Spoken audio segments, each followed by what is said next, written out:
Israel బందీల విడుదలకు Hamas అంగీకరించింది. Trump ప్రతిపాదించిన పీస్ డీల్ ప్రకారం ఇజ్రాయెల్ బందీలను రిలీజ్ చేసేందుకు ఒప్పుకున్నట్లుగా హమాస్ ప్రకటించింది. వెంటనే మధ్యవర్తుల ద్వారా ఈ ప్లాన్పై చర్చించాలని తెలిపింది. అరబ్, ఇస్లామిక్ తదితర దేశాలు ట్రంప్ ప్రయత్నాలను స్వాగతిస్తున్నాయంది. అధికారం వదిలేందుకు సిద్ధంగా ఉన్నట్లు సిగ్నల్ ఇచ్చింది. దీంతో 2023 అక్టోబర్లో మొదలైన వార్కు త్వరలో తెరపడే అవకాశం ఉంది. నిన్న హమాస్కు అమెరికా అధ్యక్షుడు ట్రంప్ గట్టి హెచ్చరికలు జారీ చేశారు. యుద్ధం ముగించేందుకు హమాస్కు గడువు విధించారు. రేపట్లోపు యుద్ధం ముగింపు ఒప్పందం చేసుకోవాలని ట్రంప్ హెచ్చరించారు. ఒప్పందం చేసుకోకపోతే హమాస్కు నరకం చూపిస్తామని వార్నింగ్ కూడా ఇచ్చారు.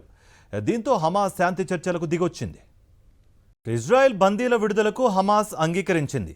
ట్రంప్ ప్రతిపాదించిన పీస్ డీల్ ప్రకారం ఇజ్రాయెల్ బందీలను రిలీజ్ చేసేందుకు ఒప్పుకున్నట్లుగా హమాస్ ప్రకటించింది. వెంటనే మధ్యవర్తుల ద్వారా ఈ ప్లాన్పై చర్చించాలని తెలిపింది. అరబ్, ఇస్లామిక్ తదితర దేశాలు ట్రంప్ ప్రయత్నాలను స్వాగతిస్తున్నాయంది. అధికారం వదిలేందుకు సిద్ధంగా ఉన్నట్లు సిగ్నల్ ఇచ్చింది. దీంతో 2023 అక్టోబర్లో మొదలైన వార్కు త్వరలో తెరపడే అవకాశం ఉంది. నిన్న హమాస్కు అమెరికా అధ్యక్షుడు ట్రంప్ గట్టి హెచ్చరికలు జారీ చేశారు. యుద్ధం ముగించేందుకు హమాస్కు గడువు విధించారు. రేపట్లోపు యుద్ధం ముగింపు ఒప్పందం చేసుకోవాలని ట్రంప్ హెచ్చరించారు.